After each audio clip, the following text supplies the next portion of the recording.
H1, Part 3, The Seven Heads and the Last Design. Final Chapter, The Ending of the Architect's Saga.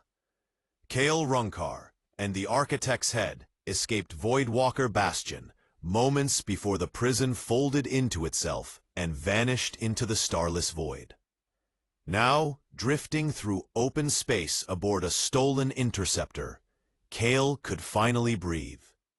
But it wasn't relief he felt. It was weight, an ancient, crushing gravity pressing against his soul. The Architect's Head hovered behind him, a quiet, observing sphere of cosmic blackness, as still as death and as alive as the first spark of creation. For hours it said nothing, neither did Kael. Eventually it spoke, though the voice wasn't sound. It was realization forced directly into his consciousness. 7 remain. 7 must awaken. Kael admitted the truth only to himself. He did not want this responsibility. He did not want destiny. He only wanted answers. The head offered none. The journey across star systems became a blur. The interceptor flew along ancient gravitational trails, following coordinates embedded within the Architect's consciousness. Each location led to a ruin of impossible geometry, structures built not by hands or machines, but by concepts woven together into matter. At each site, Kael found another head, not sleeping, not dreaming, waiting.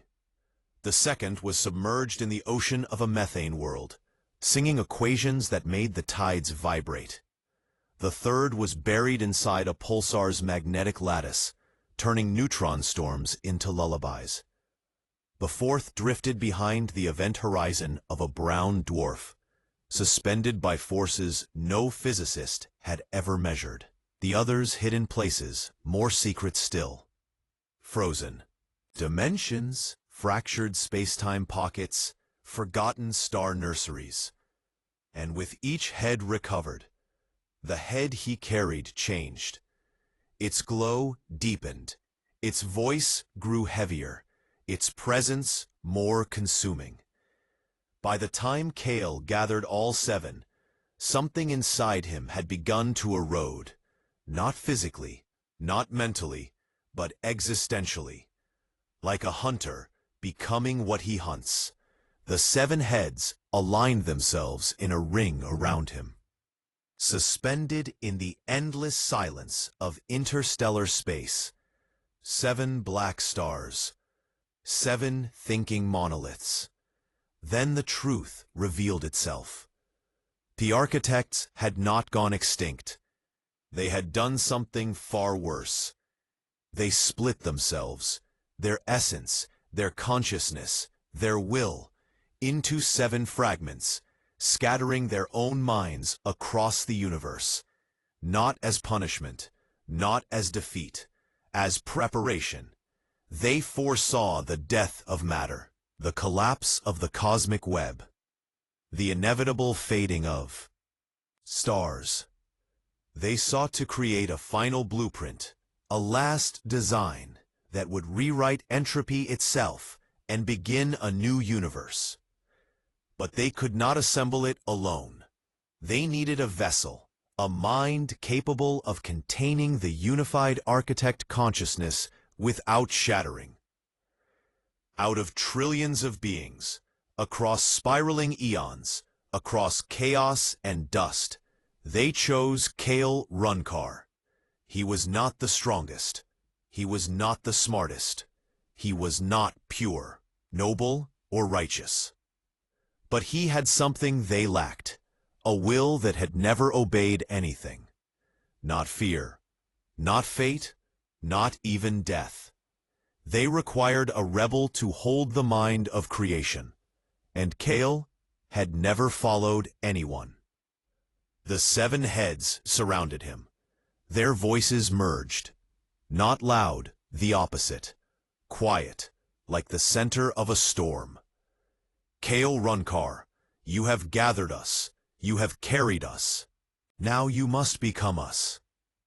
Kael felt the gravity of a collapsing universe inside his chest. He tried to speak, but there was nothing left in his lungs to carry the words. He realized something horrifying. He would not merge with them. They would merge with him. The heads drew closer. Atoms trembled. Space folded. Stars dimmed. Kael saw memories that weren't his. The birth of the first matter. The geometry of time.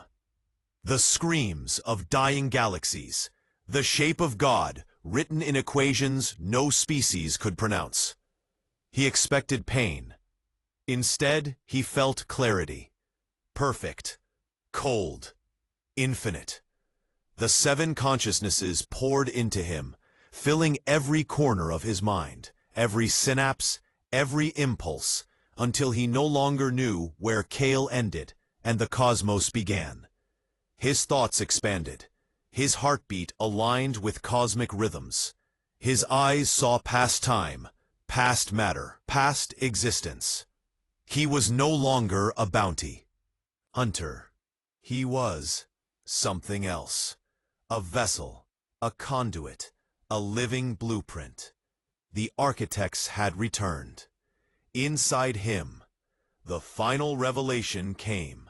The last design was not a weapon, not a rebirth engine, not a divine plan. It was a choice. Destroy the dying universe and build a new one, or repair the existing one from within. Kael stood at the center of a cosmic decision that no god, no scientist, no prophet had ever been given. He remembered the prison, the bastion, the soldiers, the chaos, the cruelty of sentient beings, the beauty too, the struggle, the will to survive. For all its darkness, the universe was alive. He made his choice. Kael rejected the architects.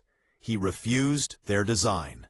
He forced their consciousness out of him, scattering the fragments back into the heads. Not destroying them, imprisoning them in a stasis of uncompleted thought. The seven heads dimmed. Silence returned. Kael fell to his knees, gasping, alone again. Then, when he finally stood, he was himself, mortal, flawed, small. But he had done something no architect ever imagined. He denied destiny.